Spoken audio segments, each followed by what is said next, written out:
Welcome everybody to both sides of the conversation. I'm John Henry, Executive Director. Today is Tuesday, so you know what that means. It's another Hidden Gem show tonight. We got some phenomenal hidden gems here. When we talk about Black businesses, we talk about community leaders and folks that are doing amazing things to impact our community every Tuesday. This is the place to be because we shining the light. We showing all of the gems that are doing amazing things, and we're just happy to be here. So if this is your first time tuning into our Hidden Gem segment, tonight is the night. Maybe you know somebody. Maybe it's you. You just starting a business. You're like, I need to get my name, my information out there. Make sure you tap into both sides of the conversation. So not only can we support you, but make sure that the community know where your business is, where you at, what you doing, so that we can connect you with the people. Because that's all we do is work with the people. With that being said, I'm here with my brother Mark. Okay, I don't know what's going on. The internet has been acting up all the day. I don't know if it's the weather, what's going on. Maybe it's the relationship show, Mark. I think it's tied to the relationship show. Something happened this Sunday. After this Sunday, all chaos happened. Tonight, Io's not here. Okay, she's like, I'm tired of y'all brothers talking about y'all just messing. I don't know, but she'll be back. Community, she's out tonight. But me and Mark is here. I guess Mark, we stuck together. We got the bond, brother. We here today. But we are excited. A lot of things going on in the news, a lot of things going on in the community. We got a lot of things coming up as things are moving swiftly and fast. We're trying to be a part of it. A lot of technology, a lot of things are taking place, a lot of change happening, and we want to make sure that we are connected with the community. We make sure we get you the information as soon as possible. Things across the planet is happening. Volcanoes are erupting, earthquakes are happening, floods. I don't know what's going on. We live in Revelations, Mark. I don't know what's going on, but things are happening. But again, we are here holding it down. The weather is nice in the East Bay. Folks are outside. I don't know. Blackouts is happening. It just stuff's happening. I don't know. It started with the relationship show. Everybody's blaming us, Mark. It started off with us. But brother Mark, go ahead and say what's up to the people, Reverend. Oh well, man. What's up, community? Man, glad to be here for another Hidden Gem segment. Love that we take the time and the opportunity to showcase all the brilliant and talented people who are doing amazing things that impact the community, whether it's business or community activity. We want to make sure that we continue to highlight the real people who are frontline doing it. So excited. Yeah, man, it's a lot going on, and yeah, I don't know what's going on with technology, but I noticed the screen's been freezing. We didn't have a few hiccups, but we're here for the people, doing it by the people. So we're gonna get to the people. We're gonna make sure they get all the information that they need. So glad to be here with you. I think I should have never told the ladies about the lady in IT about her roles. Now she just, oh, we're going to shut the bishop down. I don't know.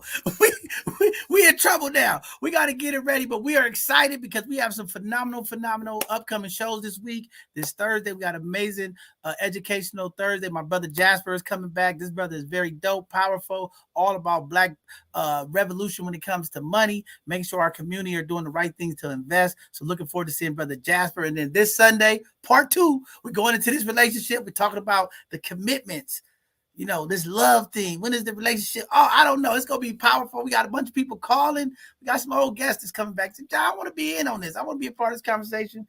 So we're looking forward to that this week. But brother Mark, go ahead and take off on the news and the events, what's going on, so we can get into tonight's Hidden Gems. Will do. All right, let's get into the world news. Starting off, first headline reads San Francisco companies got half of the world's AI funding so far this year. Nearly half of all funding for artificial intelligence and machine learning startups worldwide in the first 3 months of this year went to San Francisco companies, according to the venture capital database PitchBook.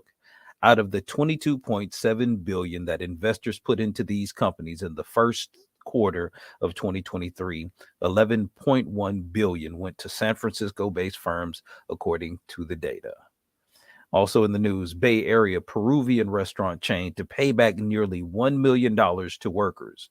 Popular Bay Area Peruvian restaurant chain Limon has agreed to pay hundreds of its local workers a total of nearly $1 million for failing to cover required healthcare costs under a new settlement with the city of San Francisco. Also in the news, OpenAI secretive San Francisco offices installing nap rooms and a museum for staffers. OpenAI, the company behind the ever-evolving ChatGPT, has been hush-hush about its new headquarters in San Francisco's Mission District. Based on illustration floor plans, the Florida Street space houses OpenAI's main offices, which features an open floor plan, also equipped with micro kitchens, a 2-floor library, and indoor walk-in-the-park space, and will include nap rooms and space for art installations and demonstrations. Also in the news, Contra Costa County Health investigates coke dust release by the Martinez refinery. Now hold your horses. It's not what you think, people. Contra County Health Hazardous Materials team is responding Tuesday to a release of coke dust, a byproduct of the refining process from the Martinez Refining Company. Health department officials said the material is visible on the ground in surrounding neighborhoods and advises the public to avoid breathing or close contact with the material. Also in the news, North Korea ramps up rhetoric against U.S. nuclear submarine visit. They better not if they know what's good for them. North Korea threatens military action against American spy planes operating off the country's east coast. Its state media reported on Tuesday as a United States submarine capable of shooting nuclear ballistic missiles planned to visit South Korea for the first time in 4 decades. The country warned that it would shoot down American spy planes. Yeah. Next headline reads Berkeley man who allegedly lit stranger on fire charged with attempted murder. A 24-year-old Berkeley man was charged with attempted murder on Thursday after lighting a stranger on fire last month. Officials said the suspect approached a 68-year-old man on June 28th on the Bonner Street near University Avenue. The Berkeley Police Department said he then poured gasoline on the man and lit him on fire in an unprovoked attack, police said. Man, I'll tell you, I don't know what's going on with people these days. That's just sad. Hey, I think it's so much going on, Mark. I don't know what we gonna do, but people are just losing it out here. People, calm down, okay? I just gotta say, we gotta pray for the communities. We gotta pray for our families. So much grief is going on right now, Mark. It's terrible to see what's going on. When we talk about mental health and what's needed in our community with mental health and trauma and PTSD, it's just a lot, Mark. I don't know where we going, but we in Man, some scary times, man. People are just off the rails right now. So I don't know. I tell you that's why what we do is so important, because we got to keep getting the information and the right ideas out to the people, because quite honestly, I mean, if we just look at all the bad stuff, then it's going to be hard to stay encouraged for us to make things better. So we got to keep the fight. We got to keep the good fight.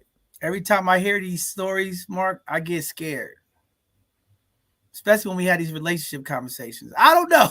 I just feel like I would be talking. Again, there's a lot of people who are very pessimistic about relationships, and quite honestly, we do need to have one of them come to Jesus conversation. But we'll get into that on Sunday. Man, we'll talk definitely. about that on Sunday. Well, with that being said, brothers, it's Island here. You hold it down. Take us through the events. Get us through the events so we can get to these hidden gems, brother. Let's get through these events. All right. In My Bag, Stories and Tools for Success, Thursday, July 13th, 2023, from 5:30 p.m. to 8:30 p.m. at the African American Art and Culture Complex, 762 Fulton Street, San Francisco, 94102. This summer marks the 4th annual anniversary of Museum for All, brought to you by the SF Financial Justice Project, offering free or $3 admissions to 22 museums and cultural institutions all summer long for low-income San Franciscans. Now, destined for greatness, transitional age youth graduation ceremony. Please come out and show support. Hold on, wait a minute. This one is actually already passed. That was for Monday. Y'all excuse me. There is a current opening for a healthcare worker position. This includes a position with the Health Disparities Program, working primarily in the Mission Excelsior and OMI neighborhoods in San Francisco. Spanish language strongly desired. It is now open, scheduled to close on 7/10/2023. City Kids is hosting a CreatorCon for free. Creative outlets, art, music, and fashion. Save the date, July 14th. From 11 a.m. to 12:30 p.m. The event will take place at the 200 block of Jones Street. More info coming soon.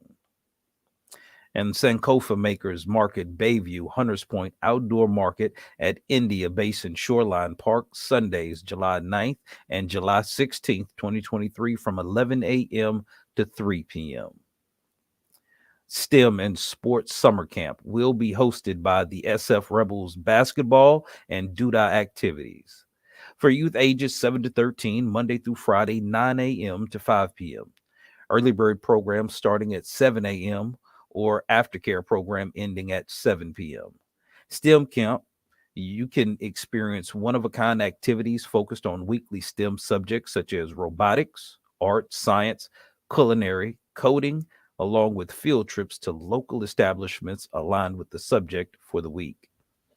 At Sports Camp, you can learn the fundamentals of basketball, volleyball, soccer, and 7-on-7 football with emphasis on getting better each day. Lots of skills and agility drills that help kids improve strength and knowledge of the game.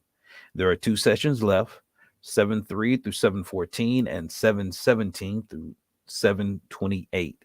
Each session is $200, but there are scholarships available.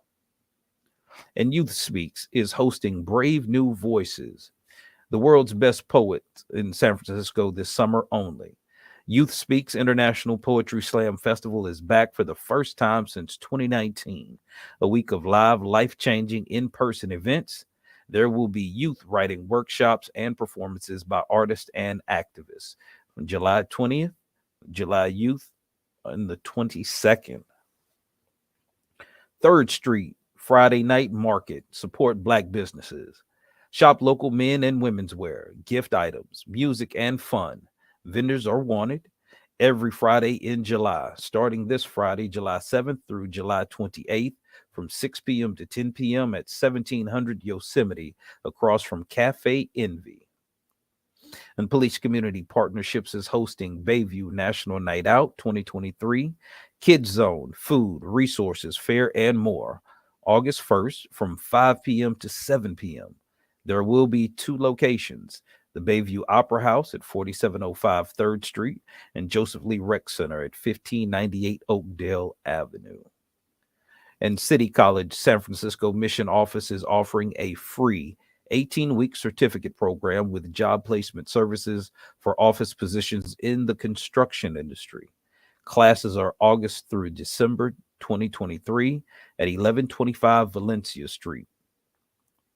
And the Mo Magic will be hosting backpack giveaways on August the 5th, 11 a.m. to 2 p.m. at Ella Hutch, 1050 McAllister Street here in San Francisco. Are you looking for a summer experience full of fun, food, and good times for your child at an affordable price? The San Francisco Brown Bombers presents Summer Learning Experience for youth ages 5 to 14 years old, starting Tuesday, June 19th through Friday, August the 11th. Camp is held Monday through Friday from 9 a.m. to 3 p.m. at 509 Mendel Street. They will provide breakfast, lunch, and snacks. Sign-ups occur on a first-come, first-served basis. And Be Magic will also be hosting backpack giveaways on August the 12th from 11 a.m. to 2 p.m. at Now Hunters Point at 155 Jennings Street. Enjoy garden fresh goodness, produce, baked goods, and more at the Farmers Market located at Southeast Community Center at 1550 Evans Avenue. Every Thursday now through November 30th from 3 p.m. to 7:30 p.m. They accept cash, debit, and EBT. And the SF Human Rights Commission has regular bi-monthly commission meetings on the 2nd and 4th Thursday of each month at 5 p.m. in the SF City Hall Room 416. You can also attend via Zoom. African American Reparations Advisory Committee has monthly meetings virtually at 5:30 p.m. every second Monday. So promote your business, nonprofit, or community impact on Hidden Gems.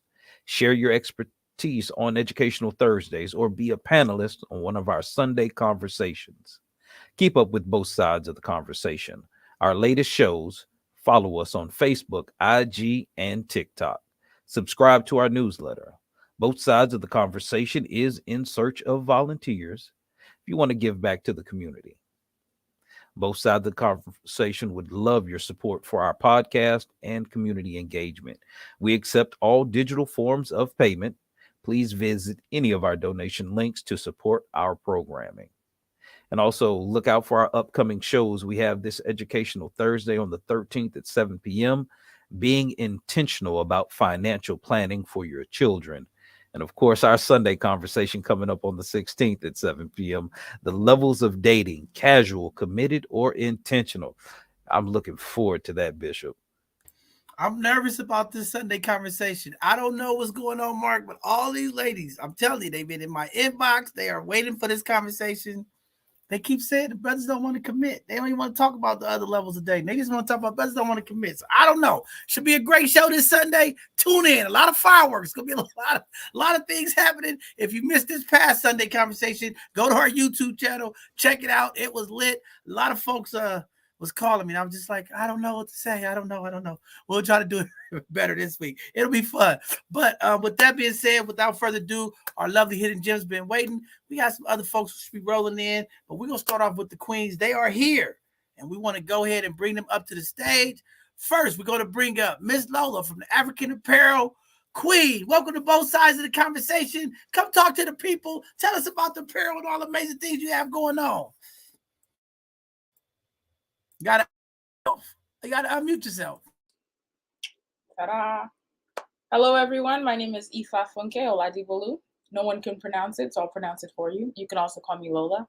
And I am the founder of Lola's African Apparel. We are an authentic African clothing line, and we have our brick and mortar in Berkeley, California at 1955 Ashby Avenue, right across the street from the Ashby BART. And we also have a website, lolasafricanapparel.com. And what's so different about us compared to all other African brands, mostly other, I'd say 90%, is we make our clothes, everything, our clothing, our accessories, our home goods are all made in Africa, primarily Nigeria, to give back to the people who make it. And globalization is so funny nowadays. You'll buy one product that's supposed to be from one country, but it's made in another country, and it's not benefiting the people that it's supposed to be representing. So that's what we're about. Wow, very impressive stuff. You know, I appreciate you saying that, because a lot of times when we're trying to support our people, they don't get the brunt of the benefits. And you're right, some of the outsourcing go to different countries, sometimes India, China, different places. So it's always amazing to have something homegrown locally. I feel kind of good because I did my DNA ancestry and I'm about 70% Nigerian. So I feel like I'm at home right now. I don't know. But with that being said, you know, it's always a struggle to promote and uplift our culture, our clothes. You know, how is your business changing that motto and with accessibility? Because, you know, it's like you go to African community events, you see the vendors out there, you could get stuff, but having a brick and mortar, having a place where folks could come in and get access to the stuff and buy it, how much more beneficial is that to the business, or just being able to have access to the community? Because I know sometimes I'm trying to buy a dashiki, I got something going on, they be like, John, where's your African stuff at? Then I'm like, last minute, where's the African stores at? So now I got a place I can come get some African gear from. Well, first, my goal is to make African clothes way more accessible and way more commonplace. Because trust me, I won't, like February, Black History Month, Kwanzaa, it's like I can't even keep the store open long enough. I'm selling out of stuff. And I'm like, come on, people, be interested in these clothes besides like this time that you need it for that last Sunday of church. So that's why, one reason why I have a brick and mortar, so people can, you know, come. And my clothes are very different from most people's clothes. They're all machine washable. They won't bleed, shrink, or fade. So you actually have to touch them, because people go, well, I can get this $10 dashiki on Amazon, or I can, you know, buy yours that was made in Africa and shipped here. And once you touch it, you can tell the difference. It's cotton. You can wash the machine. It's like a pair of jeans that you can wear every day. But as far as accessibility, I wear African clothes a lot. My clients wear African clothes a lot. And I really believe that you have to dress the part. The way you dress is the way that people treat you. The dress to be addressed. So I've had people tell me, I've been doing this for 13 years. I wear a dashiki and people subconsciously bow to me. They don't even know it. Like you're walking on the street, people go, oh, sorry. So we're just trying to make it more like everyday, because Africa is just this giant place. The diaspora is this like giant elephant in the room that people know about, but no one's talking about. And I believe that clothes is one way to bring it, not just like into the global marketplace, but to like just common knowledge for everyone. And I'm glad you mentioned common knowledge, Sister Lola, because I wanted to ask you, do you find yourself educating your customers a lot? Because one of the things about clothing in different parts of the world is it actually has messaging built into it. There are certain meanings to certain patterns and colors. And again, here, like you say, a lot of times we do things very superficial. So, you know, unless somebody's trying to feel like they getting a Wakanda on, they don't really understand the significance of what you're making available. So how do you educate people about the attire that you offer? Well, we have African print it's a very large term. So each culture or each ethnicity or each tribe might have their own like ethnic print, Like for Ghanaians, it's kente. For South Africans, it might be certain geometric colors. But for the most part, each tribe has their own, but for the most part, the wider like African print is just like the artist's discretion. So I tell people that I try to demystify it, so it's not like, oh, I only wear it on a special occasion. It's like, no, I like these colors. I like the way people treat me. I like the way I feel about wearing them. And the thing is, each color does represent something, and it's not just something that's like African, even though it seems to be that Africans are embrace that the most. Wearing red might symbolize like more being grounded. No, red is more like passion. Green is more like being grounded. Black can be a very somber color. White like represents like more purity and more connection with like the spirits or God. So it's like an ancient knowledge that people know about the colors of clothing. That's why African clothes are so colorful, because it definitely lifts their spirits. So people always come and go, can I just get a black shirt? I'm like, did you see the sign? Sorry, I know you're wearing a black shirt. It's a very nice black shirt. But colors have a lot of significance in how they uplift your spirit. Well, see, I have to ask something, because when you said white is purity, and I think about African culture and I think about clothes, there's not too many stuff that I see that's African that has white in there. And it always triggers me when I hear that white is purity, because I'm always going to this. I don't know. I just get triggered when I hear white is pure. I like black is pure. It's but I don't see a lot of white in African clothing for some reason. I always see the red, the black, the green that represents the people, the land, the blood, but I don't really see a lot of white. But when you say that, it's very interesting. But it triggered me to say, why is white pure? Well, the story actually is that white contains all the colors of the rainbow. So it encompasses everything, which is God. That's why white is purity. But I can understand why, like, the racial stereotypes and everything we've been through with just the word black, the word white, what it represents. But the story behind it is white is purity, is because it encompasses every single color of the rainbow, and God made everything, so it's supposed to represent purity, and you have to carry yourself differently when you are white. And to this day, there are a lot of African tribes like Ethiopians or Eritreans that just wear purely white. A lot of like Orthodox Christians, they wear white. A lot of Christians in the South, Baptist Christians, they wear white. It's just it's just what the color represents. But I can understand the baggage behind it. Yeah, it's a lot of baggage. Just even hearing about that, I'm kind of like, I can't connect God to white. I'm sorry, I just can't. I don't know. I just can't. Well, that's one of our challenges, being native here in America, coming up without having a global mindset. A lot of things trigger us differently than they affect other people from the diaspora. But do you have specific items that are more tailored towards men, towards women, children? Can you talk a little bit about your line that you offer? Well, we carry men's, women, and children, and we carry sizes extra small through 5XL, because I like to, have everyone involved. And we have very traditional clothes like agbadas, ashoke, which is the way the material's cut, the way it's made, woven. That's usually more for people that are traditionalists. They like the old traditional feel of things. Then we also have a lot of really modern pieces. Like I have a lot of pieces that are mixed denim. We have a lot of stretch pieces for younger people or people that, because I have to admit, it being in this business for so long, not everyone wants to be in full African clothing all the time, because we're not used to that much attention here. We're used to being very like subverted in the way that we dress, and not like blending in. Yeah. In fact, looking at someone here is an insult. Yeah. We've got some issues in America. Yeah. So I've over the years started to have to keep that in mind. I'm still not making like, completely, dull pieces, but just keeping in mind what people are comfortable with. I call it Africa Light. So when someone comes into the shop and they go, and I can see the look in their eye, I go, let me take you to the Africa Light section to kind of ease you in. Now, do you make custom pieces, like, or is all your stuff kind of just, you already have like what you're putting out? Can somebody like add specific stuff? Do you do any like custom pieces? We do some alterations, but for the most part, everything's already made in Nigeria, just because production can take up to 6 months for every line. So we don't, and we're making by thousands of pieces. So, but we do take into consideration what people want to wear.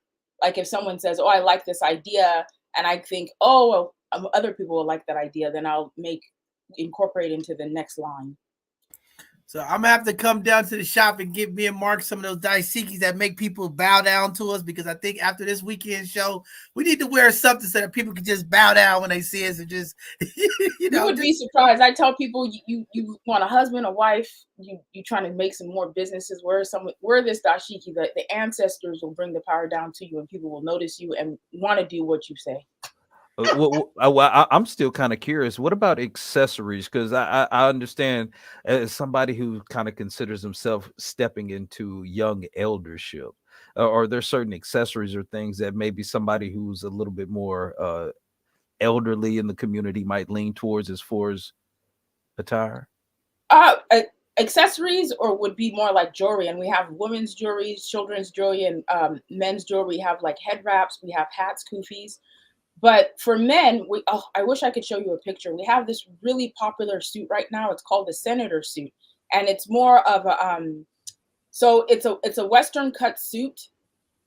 It's Western material in an African cut, in a West African cut. So it looks like you're Oh, wearing a suit that's African. So, and it's usually like more trousery material and more like one color. Like, oh, I wish I could show you. We have one that's all gray and then it has black trim around it. It's great for weddings because you know it's not from here, but you're not standing out that much. And it's got a really sleek cut to it. It's got oh. like a double back. Oh, it's That fantastic. that that sounds like my style. Please make sure you get that to us in the link or in the private chat so we can find that. Definitely. Man, that's definitely pretty cool. I want to definitely stop by, check out the store. I need some gear because I don't want to be the guy that always shows up at Kwanzaa time of the year for Black History Month and any other African American or African events. Even this Juneteenth that just passed, everybody had on African gear, and I was the only one walking around with my both sides of the conversation gear. And I'm like, I think I need to get me some real African attire. Okay, I need to just switch it up. So my question to you is, as you're growing and doing the things that you do, how do we influence our people to embrace the cultural codes that comes from Nigeria and things of that nature? Because I always thought like we invest all of our money in these other stores like Gucci and all these other stuff. How do we make what we have at the highest value where people are going, above and beyond to purchase it? Because even some of these attires, that they spend $1,000 for, the material is not good quality, things of that nature, but we'll pay it. But when we get some real homegrown, apparel, how do we influence that to make that where it's cool, is receptive, that folks want to be in that apparel? We just wear it more. And like what I was saying, I do make pieces that aren't so like in your face, because African clothes, especially West African clothes, are very, very bright. And to that point, the main reason I do this is to give people a piece of Africa, African Americans and the diaspora. And the other main reason is no one can name one major product, one major anything that comes from Africa that Africans directly benefit from. We have gold, we have oil, we have chocolate, and practically all that we've sold to other countries, Europe, China, Russia, United States, to continue to rape us. So colonization is still very much alive and well today. So this is just my small little effort in making something directly in Africa that benefits Africans, that benefits the diaspora, so that it's not like I could easily make it in China. It wouldn't be the same quality, and I would just be a fraud, because I'm just kind of it's a band-aid to a problem. Because Africa right now needs a lot of our help, and it's like Africa is the next generation, because it's so untapped and it's waiting for the diaspora to come and invest in it and to believe in Africa and to build it up in the right way, because colonization hasn't changed in the past 200, 300, 400, 500 years. It just looks different. The transparency of it just looks different. But the people, I don't want to say are largely suffering, but we need a lot of help. And clothes is just my one way of making Africa more visible and making it there.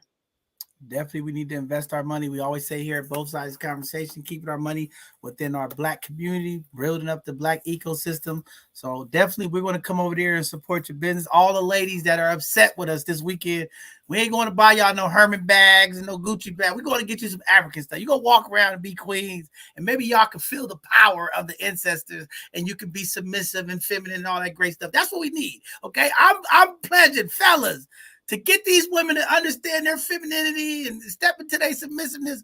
We're going to buy some clothes, okay? We're going to Lola's, okay, fellas? The next time you go buy a gift, go to Berkeley, okay? Go in there and buy some of the African apparel. Buy some of the jewelry and the things. Maybe that's the power that our ladies need in the community. We're going to get some people over there to spend some money. I promise you, we're going to come support you and uplift your business. I think it's very powerful, and appreciate you to continue to uplift our culture and thriving. You know, it's so hard for Black businesses, and this is why this segment is so important to get you here, not only so that we can support you, so that other folks across the community can support you. We have Black graduations. We have all these African things going on all year round. Folks are ordering stuff on Amazon. We got to get them off of Amazon, okay? Go to your local Black store, okay? Go to Lola's, go to Berkeley, order up some of the stuff that you need for your next event. Let's keep it local. You need your kente cloths and all that different stuff. Go there, check out and see what they have. Support a Black business, okay? That's what we need to do. Support Blacks. Lola's the place to go. I'm going to get me some dashikis. I'm going to get me some, I don't know. I'm going over there. I'm going to shop up. Y'all see me, I'm going to be on the show. I'm going to embrace the power of the ancestors. Mark, you got anything else for this queen? Man, first of all, I just want to say thank you, Lola, for being such an amazing ambassador for the culture. Because I think you're so right, because clothes are such an integral part of our daily life, that having even the conscious reminder of the continent is something that we can use as a way to continue to unify us as a people. Because here, both sides of the conversation, at the end of the day, we're all about bringing the people together. And I think you highlight that spirit very, very well. So I just wish you continued success, and thank you for being a beautiful ambassador for the culture. Thank you. Now, Lola, while we have you here, we have to build the relationship between the Africans and African Americans, okay? I don't want them to be nice to me because I got on dashikis. They go, oh, brother.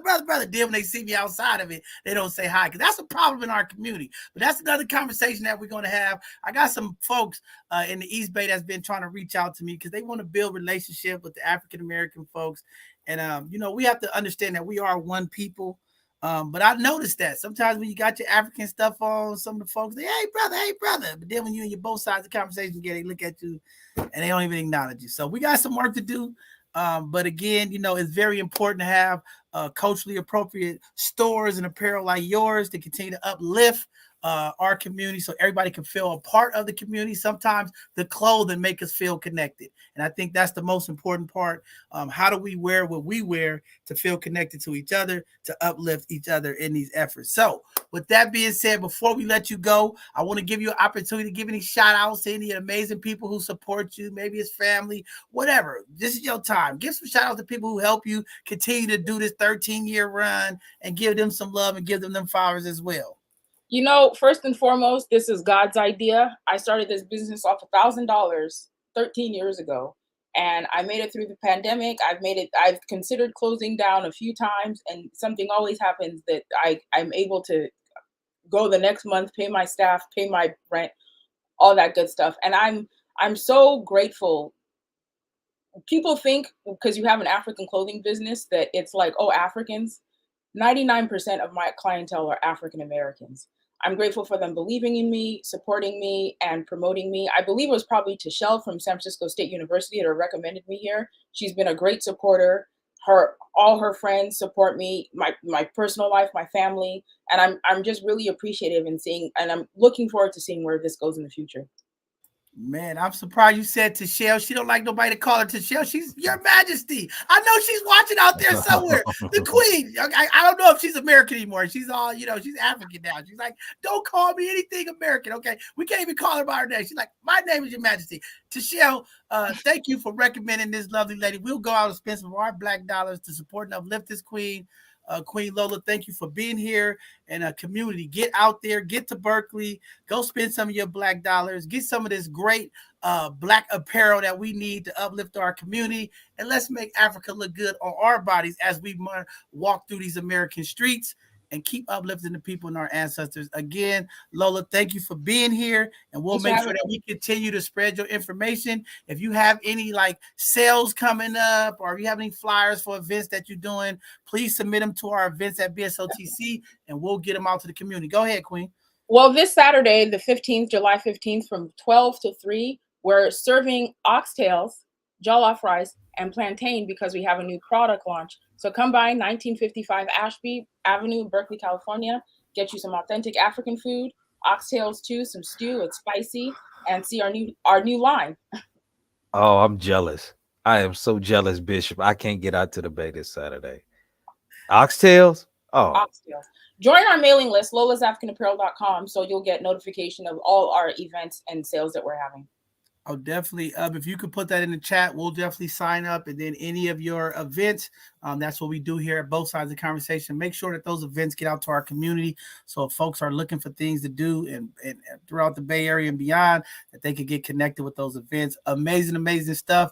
The oxtails sound good, Mark. You know, I can't mess with that beef, but I'm gonna come over there and get some plantain or something like that. I don't know. I think I got some time this weekend. Let me see. I'm gonna pull my grandbaby up and let's see if we can go over there and get her some little princess gear or something. I don't know. I'll be out there. Hey, I'm a Southern boy. I'm still a country boy. And whenever somebody say oxtails, man, that's like a delicacy to me, man. I mean, and again, I'm being good right now. I'm doing nothing but watermelon and mango for a week, so I'll have room for the oxtails. But go and buy me a plate and send it out here to Texas, please. Man, definitely thank you. Well, Ms. Lola, thank you again for giving up your time, coming here. We'll make sure that we get your information out to the community this Saturday. Get out there, go check out the new apparel, the new line, and get some good oxtails. You know, it's always good to get some good food when you're looking for clothes. It just goes hand in hand. I don't know what it is. Shopping and eating just goes together. But again, thank you, Queen, for being here. Thank you to Your Majesty for getting you out here. Shout out to all of the Gators and amazing folks over at San Francisco State. You know, we're really connected with them. We know a lot of those folks over there. So again, thank you very much. And we'll make sure that we get some folks out there to support you and come check out your event this weekend. Thank you. Thanks, guys. Have a blessed one. All right, community, there you have it. If you're looking for some new gear, fellas, maybe you messed up last weekend, okay? Don't go buy Herman bags. Go out there to Lola's. Go get your lady some nice gear, some accessories. Hook them up, okay? Get the power of the ancestors on top of them. I don't know. Maybe they might have changed. All right, with that being said, we got another queen stepping up. Miss Trey, she's coming up here. Represent. How you doing, queen? I am doing well. Thank you guys for having me. Just a little bit about myself. My name is Trey, or Trey Fosa, for those who can pronounce it. I am 27, living in Sacramento, not too far from the Bay. I do make frequent trips out there, but about 5-6 years ago, I started doing custom shoes primarily, and I have since expanded to doing custom jackets, custom bags. If you want me to paint it, I will. It really is it's a huge passion of mine. It's a love of mine, being able to not just create art, but to wear art. And I really do enjoy taking people's visions that they have and kind of bringing them to life in something that they can wear, something that they can display in their home, something that, takes a moment. I've done, people have given me ideas for like their two biggest loves that seemingly wouldn't really go together, and I'll find a way to kind of incorporate both so that they can have something that really has an actual substance that they can see with their two loves together. And it's like I said, it's a huge passion of mine. It's something that I actually started because I couldn't find a pair of shoes that I really wanted. And I looked everywhere online and said, you know what? I think that I can recreate it for myself, and that way at least I can have what I want. And then since then, that kind of got the ball rolling, and I've really enjoyed being able to turn people's visions into realities for them on various unorthodox things. Well, it seems like you kind of touched on the first question I was going to ask about your inspiration.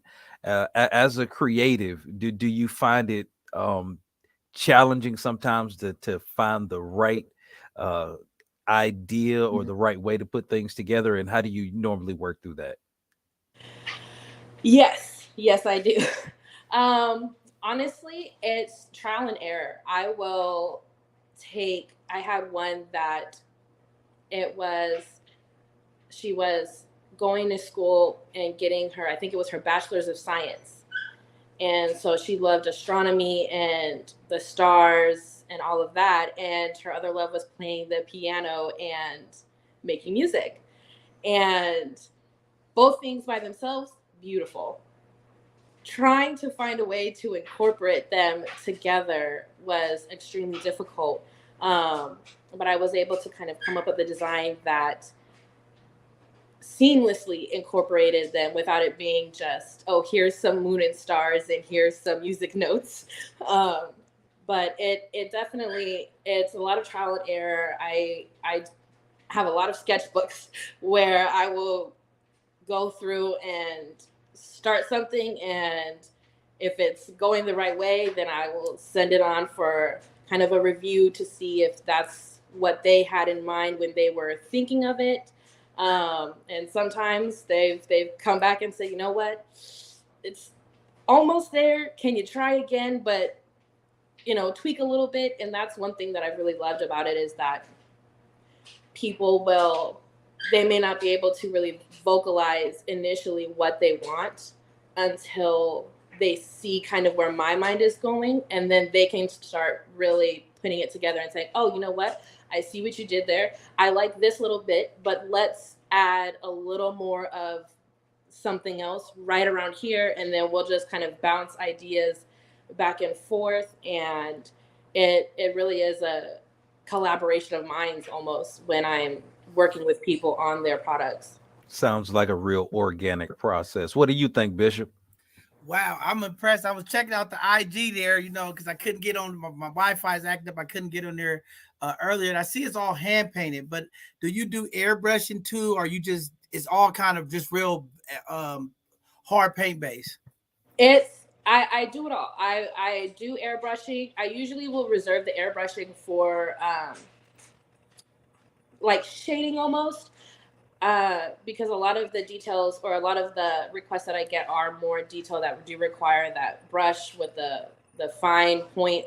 But I've actually, if you're on the Instagram page, there's a jacket that I made for my brother actually, and it's a Ghost Rider jacket. And there was a lot of airbrushing in that I did regarding, I think it was flames that were involved in it, if I'm remembering correctly. Yeah, I can see it. You do candles and everything. So I guess my question is, because I'm going to support you, right? Because my thing is I always support businesses. I see shoes. I need some both sides of the conversation slides. Now, do I have to buy them? Do you create them? That's what I need to know, the process. Do I have to buy the shoes, send them to you? Or do you just have different shoes? You create them, different styles? And are you doing all of this out of your mind? Are you using digital screen printing? Like, how do you come up with these concepts?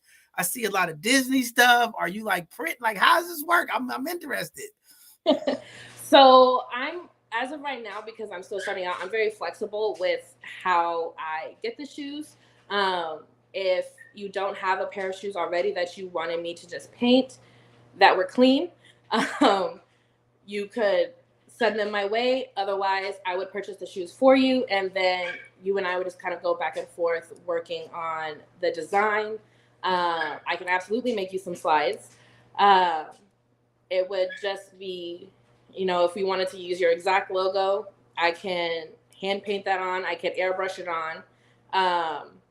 Honestly, it's kind of what you want. I feel like a genie sometimes. What you want, I will recreate for you in whatever capacity that you want it.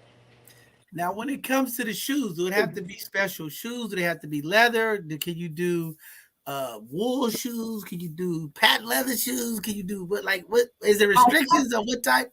I haven't tried wool yet, but I primarily have used canvas shoes just because those tend to give me a flatter area of space to work with. So it's a little bit easier for the more intricate designs. But I'll do leather shoes, not patent leather because you like them shiny, but and in order to paint, I do have to kind of dull it down a little bit. So like Nike slides, I've painted on Nike slides before. I'll regular Nike shoes, I've done numerous designs on those. I've done a design, I haven't posted it, but it was a design on like it was like a faux leather bag. So the material that I use to do the painting, it's specifically for shoes. So it's really flexible, which works for if you actually were to go out and wear them. It helps reduce kind of the cracking and the chipping of paint that would happen with a non-flexible paint. But yeah, I can, like I said, I'm very flexible with what materials. And if it's a material that I haven't used before, I do a lot of research on what is needed to make it last and to keep it looking the way that it looks when it's first done compared to, you know, after wearing it one time versus 5 times versus 10 times. So that was my other question I was going to ask, the condition of the shoes, like how worn can shoes be before you recreate them versus being new? Do they all have to be new, or could you recondition shoes, or is it just, it's better just to have a new pair of shoes? It's more of a health reason, because if you've worn the shoes, I do have to stick my hands in them to do the painting. So if they're frequently worn, they better not be stank. She don't want her hands getting nasty. She don't want them fungus and all on her hands and stuff. People, y'all send this lady some clean shoes to work with. I'm just asking. I gotta ask all of the questions, but I got a new pair of Jordans in there and a pair of Air Maxes that I probably need to sit up there and have you paint brand new in the box. But I'm looking for some plain slides. But I I'm all about my brand. You know, both sides of the conversation. I need some red slides to go with all my both sides of the conversation gear. I got to see how it look, right? Because I might get a big ass. See, sometimes you wear these things and everybody's like, I want that. Who made that? See, we can have I can connect with like, hey, go over there and see the Queen Terry over there because she is making it all happen. But I need something exclusive. See, everything I do, I got skates that's both sides of the conversation. I got a bike that's both sides of the conversation. I don't know. I'm about to get a bunch of more things that's both sides of the conversation. Just something about the both sides of the conversation logo that just trigger the eyes of people. I fly all over the place. People just like, what is this both sides of the conversation? What is this all about? Right. So now if I just come in there with my shoes, I'm walking through the airport, I'd be like, hey man, this brother fly. He got his both sides. We got to get some both sides of the conversation. I need a cowboy hat too, because when I go down there in Texas to see Mark, maybe I get some new cowboy boots, big old both sides of the conversation. I got to step in Texas, right? They say you got to do it big in Texas. Texas, I'm coming to Texas, y'all. Don't even wait. All my people down in Dallas, Houston, I'm coming. Everybody keeps saying, Bishop, when you coming to see us? I'm coming to see y'all. When I fly in, I'm going to have to reach out to you. I'm going to have to get my big cowboy hat, get my cowboy boots on, get my belt, give me a both sides of the conversation airbrush belt. Can you do a belt? I need a belt airbrush too, okay? I'm going to send some stuff up there to you and get it taken care of. You're not too far away in Sacramento. It's just no, it's not far at all. I can drive down on a trip to Berkeley and come pick it up for you. Well, definitely. Well, I'm looking forward. I don't know about Mark, but I got some ideas. I see Mark got his nice dress coat. He's the reverend. I'm the bishop. I think I need to get me a bishop coat, get it all airbrushed up. Since you're doing all this airbrushing, I think I'm getting me a bishop coat, man. They been messing with me. I'm just go full bishop on them. You know what I mean? We're going to get you the matching hat, the coat. We're going to get you the shoes, the belt, and we're probably going to get you a cup too. We're going to have you just from head to toe, Bishop. Just blinged out.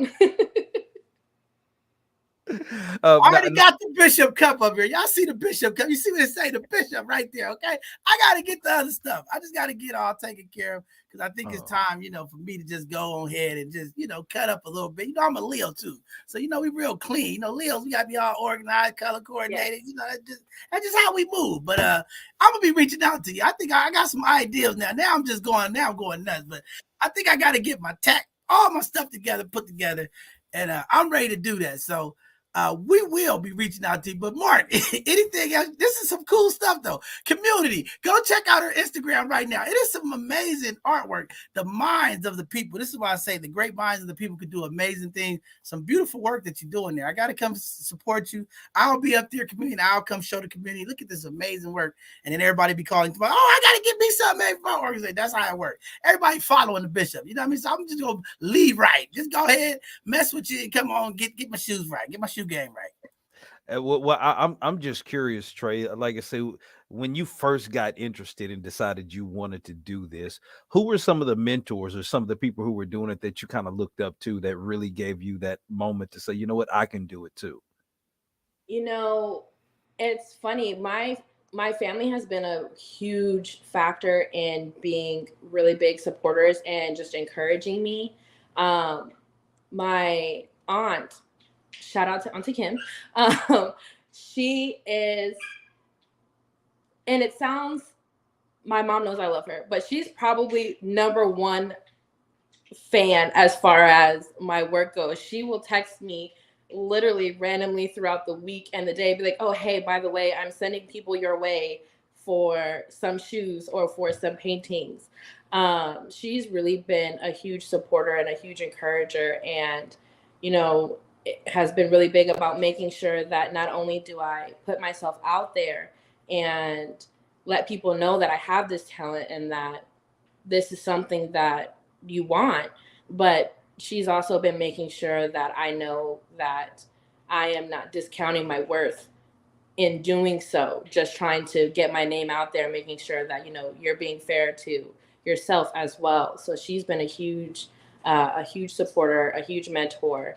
And then as far as other mentors, there are a lot of people that I followed on Instagram just to get ideas of like, okay, what worked for them, what didn't work for them. There's a couple people that I followed that introduced me to the paint that I use now, which makes it last so much longer. And so there are a few well-known people that are, floated around on Instagram that definitely helped me just through their posts better perfect my craft for the way that I want to use it. But my family has been a big part of pushing me to continue doing what I'm doing and to continue to put myself out there. Wow, that's phenomenal. We just want to thank you for coming here to uplift your business community. Get out there, check out our IG, go support the queen. That's what we all about here. We actually influencing people to do the right thing. Let's make Black Friday every Friday. Let's make sure our Black dollars are circulating with Black businesses. Go get you some custom apparel. Don't wait till the Bishop show up with all this nice, both sides of the conversation, custom airbrush, and then y'all like, oh, where you get that done? I'm like, did you go look at my show? Did you go check out the queen? But Ms. Tay, thank you for being here tonight.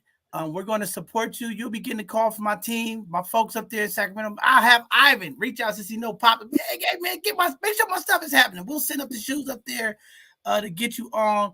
And again, the best way for folks to get you is it through your IG, your Facebook, to connect with you if they want to get orders in.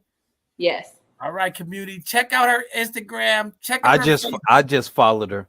Okay, go in there and support the queen and uplift the business and make sure y'all support her. But thank you, Ms. Trey, for coming on. We appreciate you. You'll be getting a call, okay? Somebody from the Bishop team is going to be calling and saying, hook the Bishop up. He needs his stuff. Awesome. Thank you so much for having me. I really appreciate the opportunity. All right, no problem. We'll be getting in touch soon. Thank you. All right. Man, that's pretty cool, man. The Bishop got to get hooked up. With that being said, we got a final hidden gem up here. This brother been waiting patiently. I don't know. He's been in cyberspace. I don't know where he's been at, but he's here today. Brother Donald E. Lacey, what's going on, King? What's going on with you, brother? Oh, you got to unmute yourself, King. Good evening. Can you hear me?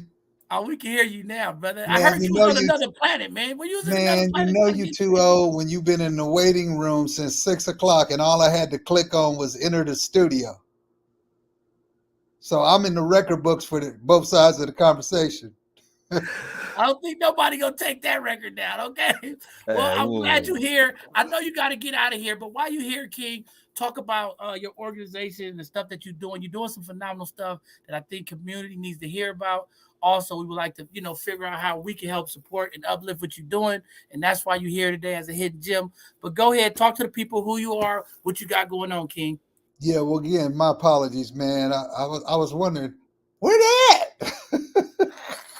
But anyway, my name is Donald Lacey. I'm the executive director of the Love Life Foundation, lovelifefoundation.org. We've been serving at-risk youth, primarily Black, but not exclusively, but primarily Black youth in the city of Oakland since 1997. This is our 26th year of operation. The organization was my daughter's idea. She was murdered in 1997 at 16, and when she was killed, I just picked up the baton, and we've been serving youth in Oakland. In 2015, the Oakland City Council, because of our years of dedicated service, adopted Love Life as the official motto of the city of Oakland. Every entering Oakland sign says Love Life on them, not only to honor my daughter, but to honor all victims of violence. Right now, we're currently, raising funds for our college scholarship drive. Every year we do a gala at the Marriott. This year it'll be October 21st at 5 p.m. And we take the proceeds and we send kids to college. So last year we raised about little over 30,000 and we gave out.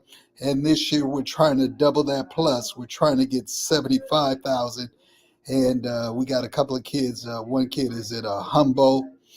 We got another kid going to Clark University in Atlanta. So yeah, man, to God be the glory. My daughter's life, death, and afterlife has served a godly purpose. Wow, very powerful story. It always is a difficult conversation. We talk about the loss that takes place in our community, but when we look at the violence that's taking place across this Bay Area, not only just in Oakland, San Francisco, across this Bay Area, young people still at high alarming rates, being murdered, things happening. How does it take not only a father like you, but a foundation to continue to do this work, collaborating with other folks to continue to keep our young people safe and give them the foundation and information that they need so that they can have longevity in life? How do we get there? Because there's so much violence going on. Our young people they can't control anger. They can't control their emotions. Now, even the middle-aged folks. How do we fix this?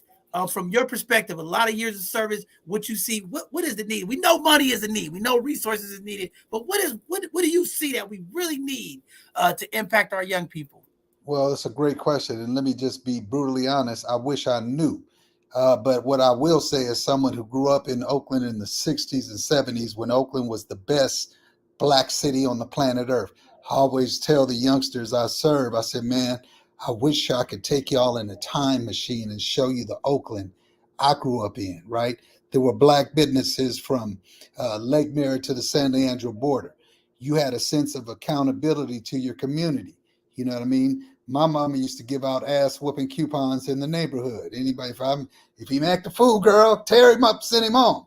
So it was more of a sense of community, but the dynamic and the trajectory of the Black community was changed forever through the crack cocaine epidemic, which, and this is documented, you don't have to take my word for anything I say, was documented by the late great white journalist Gary Webb, called Dark Alliance. And the CIA was distributing crack cocaine between Oakland and Los Angeles to fund an illegal war in Nicaragua to overthrow a government. That changed the trajectory of the Black community in America, as well as the country of Nicaragua. Not only that, the prison industrial complex was built on indeterminate sentencings, where if they found, a brother on the corner selling a little rock, he would get 118 years comparatively to a white collar criminal with a kilo of powdered cocaine. And again, all of this is documented. So we may never recover as a community for that. But all I try to do, man, is reach the ones that want to be reached. You know, we are in a cycle of violence where it's like sharks' teeth. And this is by design again. So for me, the first thing I try to tell I try to strengthen their faith. God, family, community. Those are the three things that I teach them. Self-respect. We don't allow no youngsters to be in our program sagging. Pull your pants up. Don't nobody want to see the crack of your behind. No. Treat yourself with respect. Treat these young ladies out here with respect. And we've been successful. But again, you have to go to the ones that want to hear. And then I'm just teaching what you brothers was taught by your fathers and your uncles. See, that's the difference between them and us. Really, 98% of the youngsters I've met in 26 years ain't no different than us. It's just the circumstances. And I always, you know, as a member of the media for 40 years, I always chastise the media by saying, you know, you never want to cover the 98% that's doing good and going to college and being upstanding citizens and God-fearing human beings. You want to cover the 2% that's doing the murder and the mayhem and give them all the publicity. So then it becomes like a self-fulfilling prophecy where the perception of what Oakland is and other Black community is becomes the reality, because this is what you have painstakingly created. So it's an uphill battle. I always like to say we're fighting a 10-alarm fire with a squirt gun, but you know, it's a mighty squirt gun, and I'm gonna keep doing the work, God willing, as long as there's breath in my body. Well, Brother Lacey, let me just first of all say thank you again for being one of the frontline people who does the work. You mentioned something, and anybody who's been a student of American history understands our community has been severely under attack for a couple of hundred years at all levels.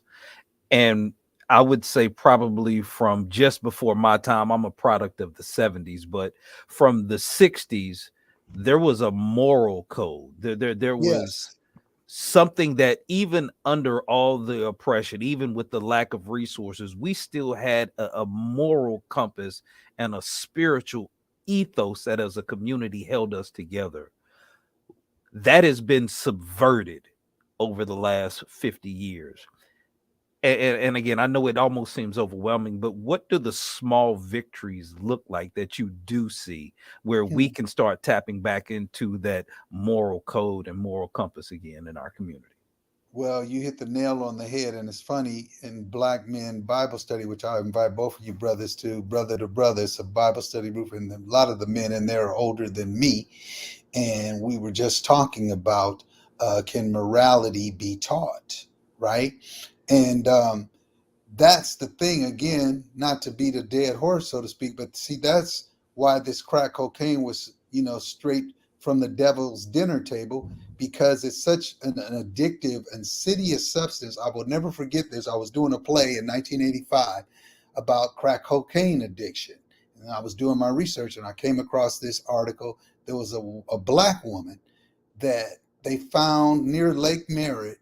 She was smoking the pipe, and she delivered twins, and the twins perished on the floor.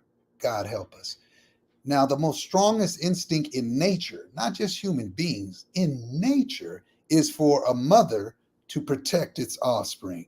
And that's the level of insidiousness of this highly addictive drug. And again, by design, that it made a mother let her twins die because the pipe was of greater importance.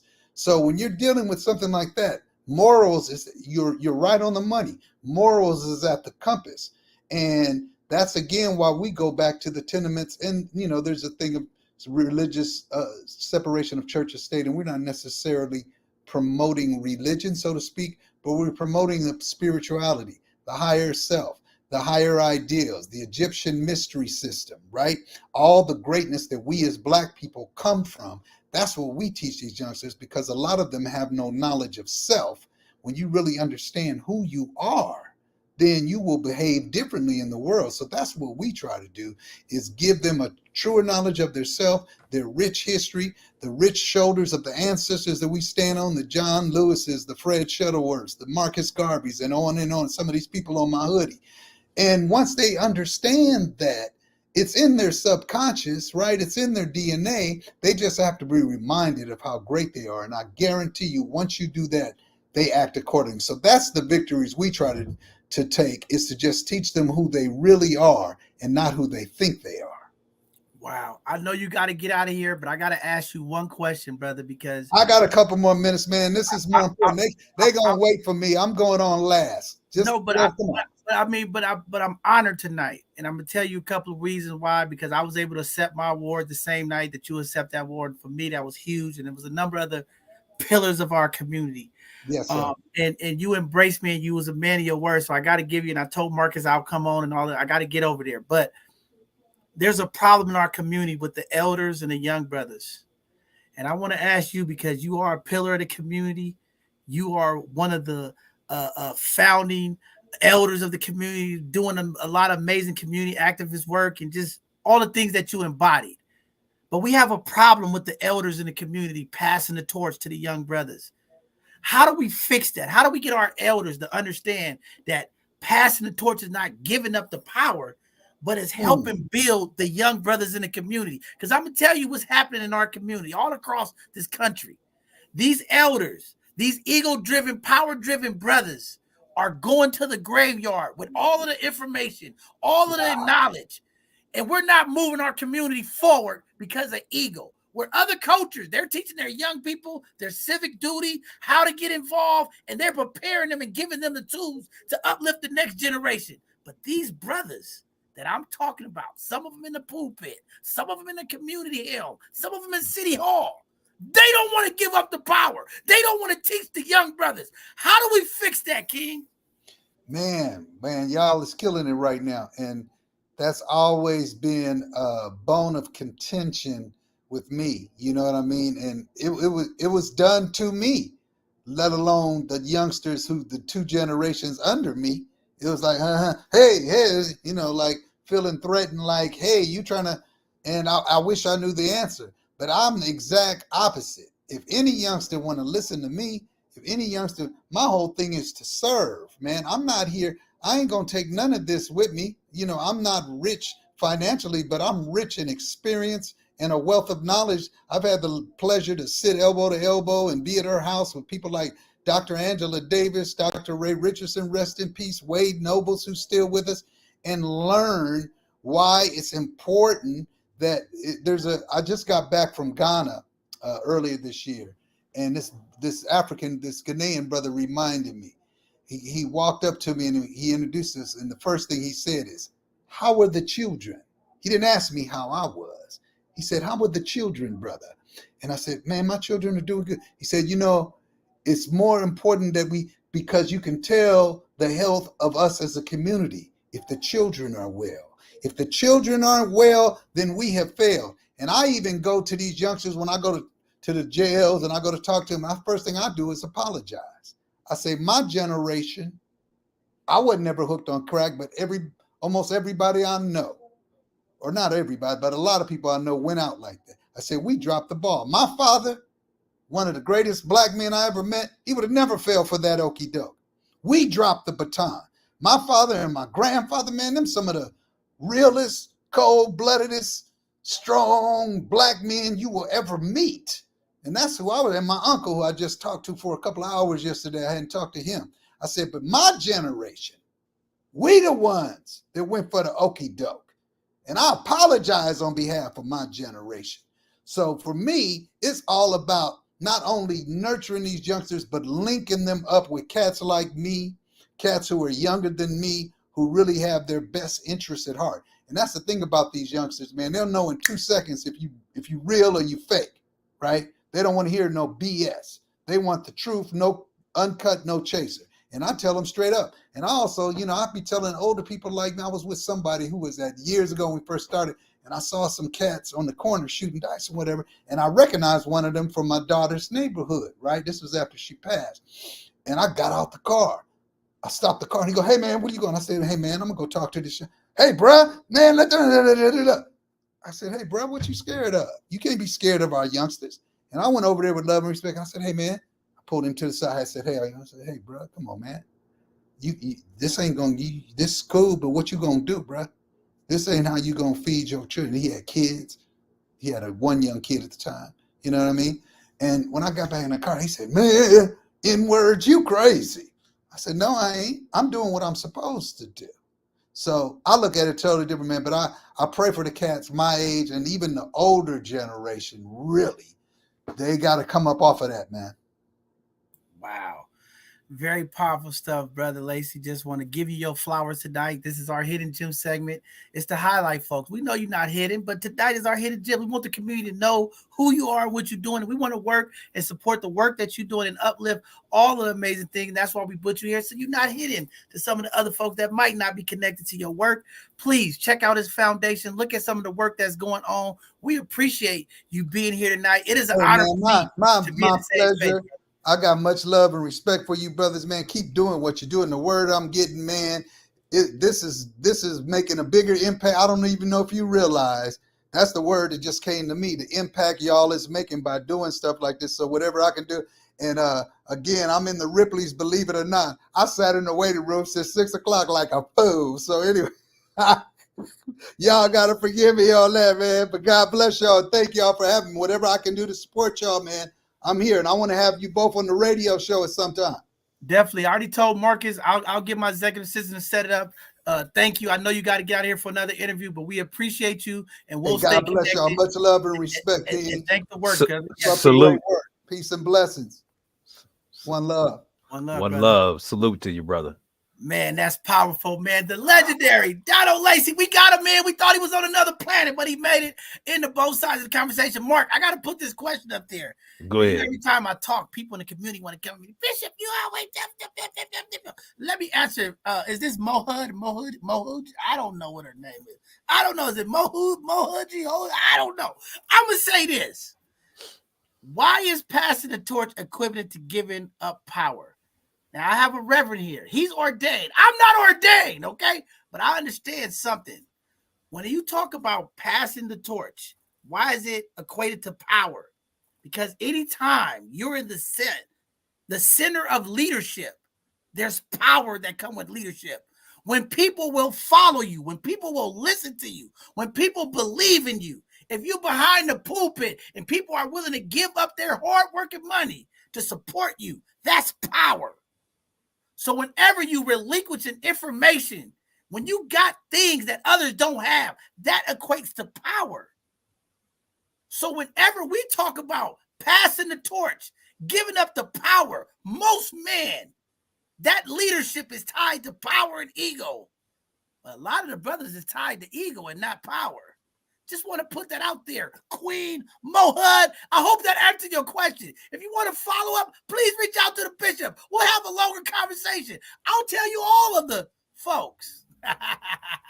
Well, there's an old saying, you can't have success without a successor.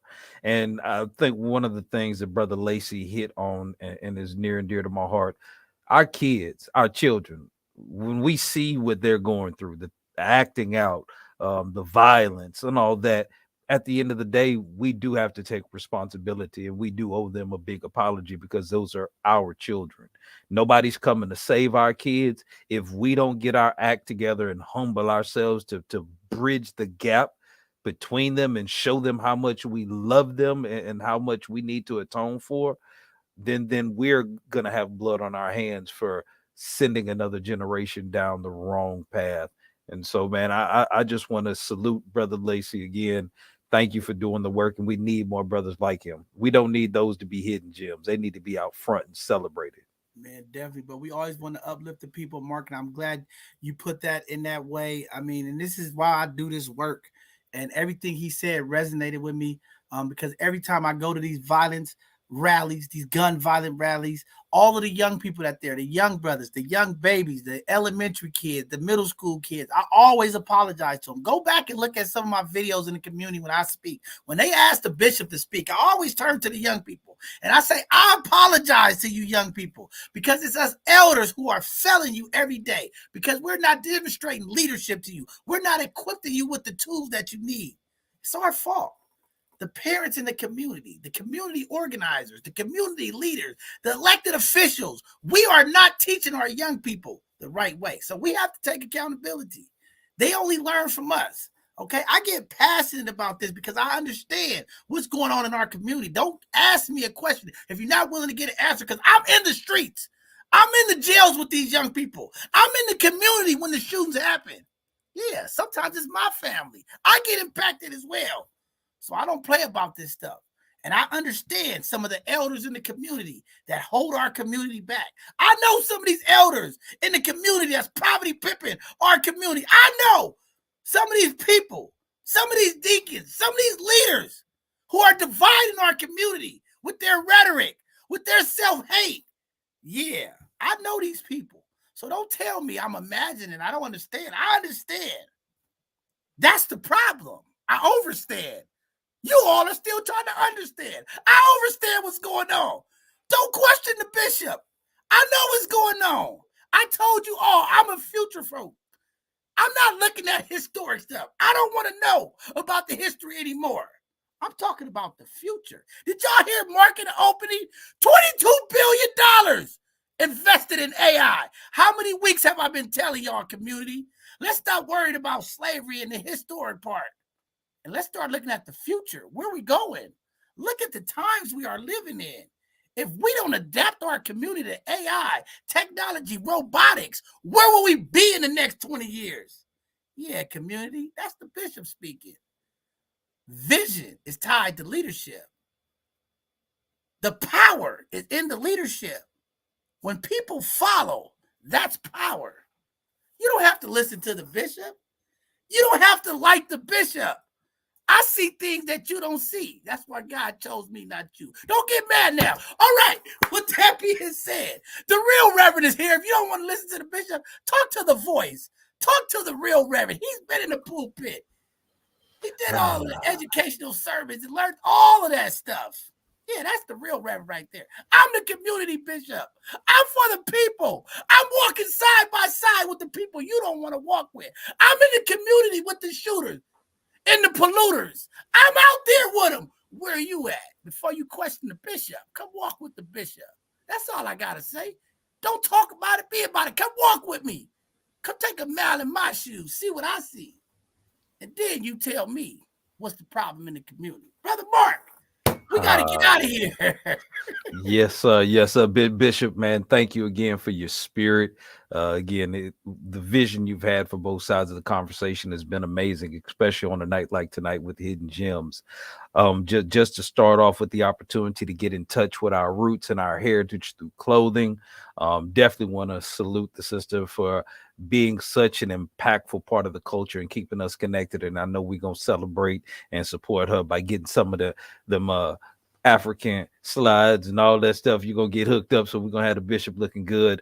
Also the creative, like I say, being able to repurpose common things and make them unique and stylish is a whole new lane that's opened up, and glad to see the young sister is really stepping out. Want to encourage I think for people like that, we need to start throwing business showers. Everybody throw baby showers when people get pregnant. I think we should start throwing business showers for our young people who start businesses in our community to show them that we really support them and that we are going to make a consistent effort, not just to do it one time, but to be there for them. And of course, with Brother Lacey just bringing it home, it's encouraging to know that we still have solid, strong men in the community. Even with the relationship talk, there's a lot of bashing.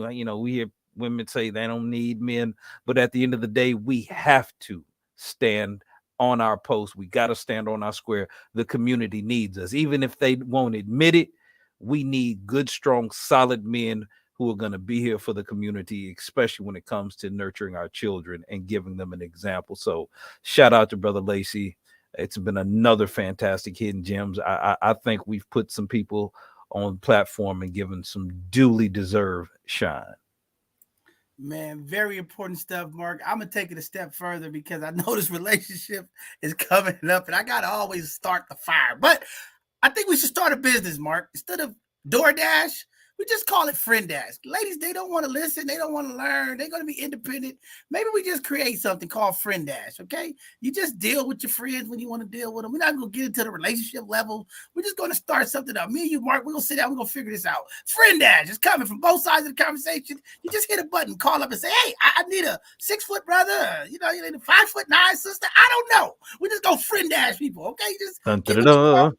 Spend some time, send them back. Okay, I don't know. Don't forget the 5-star review and the tip. Exactly. But again, great show tonight. This hidden gem segment for folks who just tuning in. Maybe this is your first time. Maybe somebody told you about it. Maybe me and Mark treated you this last weekend. And you like, I gotta see what else they doing. Okay. We just want to say thank you for tuning in because this is what this is all about. This segment is about uplifting Black businesses, brown businesses, folks in our community. Letting people know where the businesses are. Also uplifting the community leaders, organizations, and those folks in our community that are doing positive things to impact community. Every Tuesday, we are here at 7 o'clock. Sometimes it's a full house. Sometimes it's one person in the house. I don't know. Whatever it is, we bring it to the people because that's what we all about. Uplifting the people, supporting Black businesses, making sure the Black ecosystem is working. We can do this, community. All of us. Let's step together. Let's make Black Friday every Friday. Let's spend our Black dollars intentionally every time we spend our dollars. I don't know about you, but I love my people, even through the hurt, even through the pain, even through the disappointment. I still love Black people, okay? Don't get it twisted. Y'all frustrate me sometimes. Yeah, my people get on my nerve. Sometimes I want to just, I'm tired of my people, but I love my people. And in loving people, just like relationships, sometimes it's hard. Sometimes you look at people you're in a relationship with, you don't even want to deal with them no more. You're like, I can't stand you.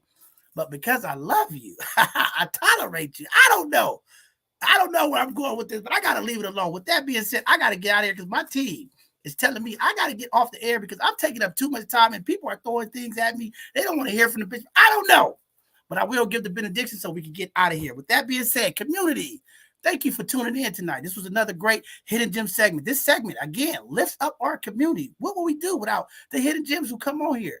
To them coming on here, doing this episode, gives them an opportunity to connect with all of you. Now you can do your part. Go out there and spend your Black dollars with these businesses so that they can thrive, so that they can hire people who look like us. They can give us an opportunity. I don't know. It's going to take all of us to make this ecosystem work. That's all I have to say. But with that being said, I don't know. Great clothes, great opportunities. Sister Lola was here today, spreading love, talking about the clothing apparel that she loves so much. Straight from the homeland, straight from Nigeria. Go out to Berkeley, check out her store, get some accessories, get some things from your lady. I don't know. Go help the lady, support her. Go spend some of your dollars this weekend. She's having an event. Go eat some food and check out the clothing that she has. Fellas, if you listen to the relationship show last week, ladies don't want to submit. They don't want to be feminine. They just want to do what they want to do.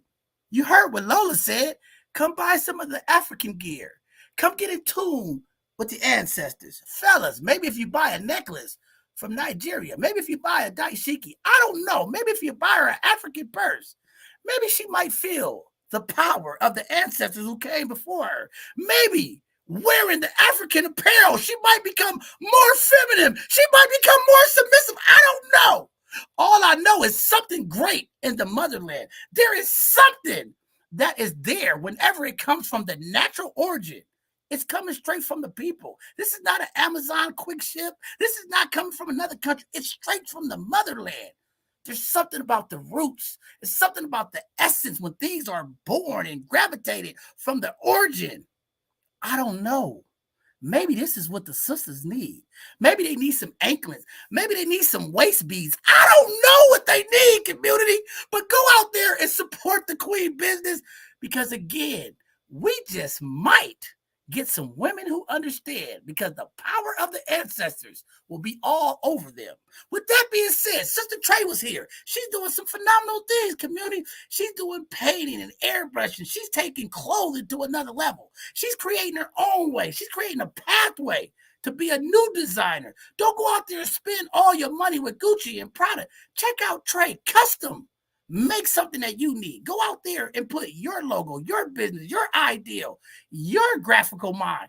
Put it to her. Let her put it on the clothes and things that you have and go support her. Okay? Check out her IG. Get behind her. It's always great to have things that are custom made from great people. And why not support another Black queen? Because that's what it's all about, lifting up our sisters. Even though you sisters think the bishop don't love y'all, we still bless the ladies of our community because we love the queens, okay? And then lastly, we had a phenomenal king here, Brother Lacey, dropping gems, community activist, a father who lost his daughter to murder in our streets, still able to get up and fight for other families, other community folks, working with our young people, teaching young men how to be young men, making sure that he stands on his square, not straddling the fence. Yeah, some of you mentors out there need to listen to it. Don't straddle the fence.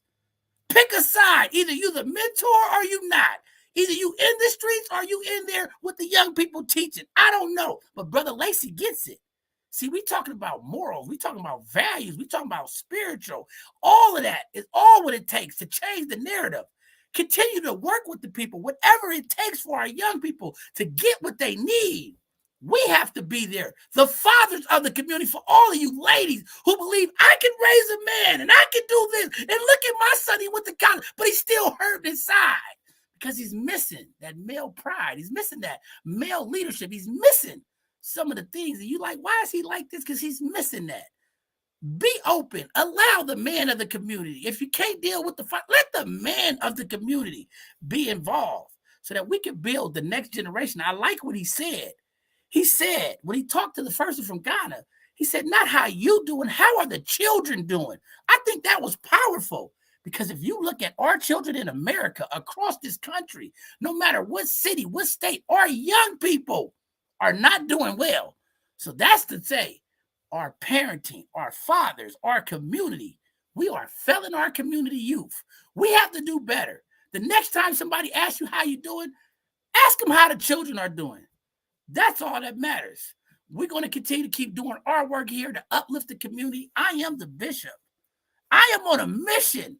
I am going to dismantle. I'm going to uplift. I'm going to do some things this year, and I'm going to walk on the side of Mark. And the rest of my both sides of the conversation, I'm going to walk with you, community, if you're willing to walk with me. I don't want the fakers. I don't want the I don't know. I don't want the people that say, I can't see. I want some people that's going to walk with me. We got some things that we got to dismantle. This city of San Francisco, this country is in turmoil right now. Every bank in my district, in my city, is closing down this month. We have a problem, Houston. I don't know. Get ready, community. We got a fight on our hand. Our schools are closing. Our teachers are failing our youth. There's no money in our community. We can't get along together. I don't know. We got to unlearn some stuff in our community. We got to burn some of our traditions. We got to get some mental health. I don't know. I need some people that's wanting to walk with me. I want some people that's ready to fight with me. I need some elders who are willing to pass the torch. I need some women in the community that's willing to and be feminine and support the bishop. I don't know. With that being said, thank you, community, for watching. I know y'all like, get out of here. Get out of here, Bishop. We tired of you. This weekend is going to be amazing. A lot of great things happening. Y'all see me moving around the community. Okay, this Thursday, I might or might not be here. I got an event I got to get to. Brother Mark Io will be back. All right, all the community, like, where's Io at tonight? Yeah, you know, me and Mark ran Io off tonight. Io, how you doing, Io? I know you didn't like that. Io will be back, community. She taking the night off. All right, it's all love. People like, y'all that ran Io off. Damn it, Mark, the voice, the reverend, the bishop that ran Io off. We didn't ran Io off, but you know what, Io, we love you. We'll see you on Thursday. We'll be here. Community, tune in this Thursday, 7 o'clock. It's a great, great informational show. Brother Jasper is going to be here teaching our community some financial literacy, teaching us some tools that we need to put in our toolkit. Also, this Sunday, you heard Mark said, we're talking about levels of dating. I don't know what the levels of dating are. I want to learn something this weekend. All you ladies that got all the answers, please come on this week. I want to hear the different levels of dating because I don't even know if it's levels, Mark. Everybody just want to be exclusive. Everybody just want to be married. Everybody's intentionally doing nothing, I guess. I don't know. We'll see Not y'all this everybody. Sunday. We'll see y'all this Sunday. Hope you all have a great week. Be safe out there. For the folks in the East Bay and the Central Valley, be careful out there. The temperatures are rising, okay? It's going to be 100 degrees for the next couple of days throughout the East Bay. Make sure you are drinking water. Stay hydrated. Make sure you bring your pets in. Don't put them in the car when it's 100 degrees and leave the windows up, okay? All right, make sure y'all get the babies out the car. I don't know, community. Figure it out. It's a heat wave coming. Enjoy the sun. Get some of that melanin. Get down to Berkeley and buy some of that African gear and learn some things, community. With that being said, thank you all for tuning in. Have a blessed evening, okay? The bishop is worked up. I'm sweating all over the place. I don't know. This relationship conversation got me nervous, Mark. I don't know if I can handle it. Ladies, stop throwing rocks at my car. I see the little lady trying to throw a rock at my car. Nigga, the bishop. Leave me alone, ladies. I'll see y'all this Sunday. Have a blessed evening, everybody.